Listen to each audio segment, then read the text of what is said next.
যে গাছ লাগানোর কথা বলা হয়, আজকে আমরা গাছ লাগিয়েছি, ঝাউ গাছ লাগিয়েছি।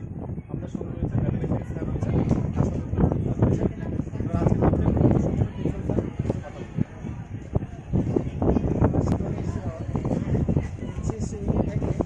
যে 80টা গাছ লাগার যে বনমহোৎসব উপলক্ষে যে গাছ লাগার জন্য যে প্রারম্ভিক আয়োজন করা হয়েছে, আজ 3টি গাছ প্রথমে লাগা হয়েছে।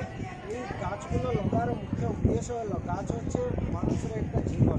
এখান থেকে আমরা অক্সিজেন পাই এবং মানুষকে বাঁচার জন্য সাহায্য যদি আমরা এই পরিবেশটাকে ভালো করে গাছপালা বেশি করে না রাখতে পারি, তাহলে নিশ্চিতভাবে আমরা যেটা এনভায়রনমেন্টের যে প্রবলেমটা পলিউশন হয়ে যাচ্ছে, পলিউশনকে রক্ষা করতে পারবো না এবং এই পরিবেশকে আমরা সুরক্ষিত করতে পারবো না।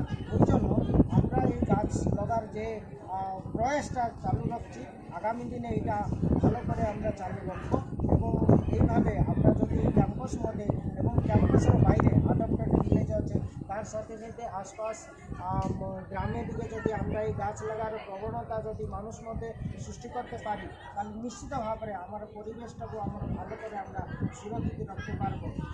আশা করি আমরা যেহেতু এনসিসি উইং থেকে ডিসিপ্লিন মধ্যে আমরা এটা শুরুয়াত করলাম, আগামী দিনে নিশ্চিতভাবে এই সমস্ত স্টুডেন্টকে দিয়ে, এনএসএস স্টুডেন্টকে দিয়ে মধ্যে আমরা এই প্রয়াসটা চালু রাখবো।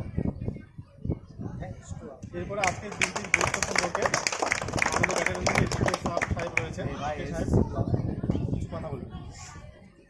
आज ये वन महोत्सव जो है, आज शुरुआत बाकी स्कूल में शुरू हुआ है, कॉलेज में आज मौका मिला है तो आज शुरू हुआ है। इसका मेन मकसद हमारा परिवेश को बचाना है। एक वृक्ष एक जीवन जो बोलते हैं, बिना वृक्ष की दुनिया बिल्कुल ख़त्म है, इसीलिए पौधा लगाना बहुत ज़रूरी है।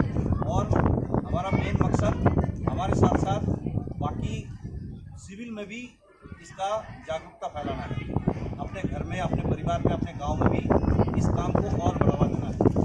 हर एक कैडेट कम से कम एक पौधा और अपने घर के नाम पे भी एक पौधा लगाएगा। कॉलेज में तो है ही है, इसके अलावा अपने गांव में और ताकि हमारा परिवेश और अच्छा रहे और बिल्कुल हरा भरा रहे। धन्यवाद।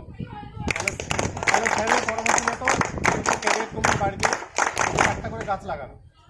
ঠিক আছে, আজকের প্রোগ্রামটা আমরা এখানে শেষ করছি। পরবর্তী কর্মসূচি আমাদের চলতে থাকবে। Thank you sir.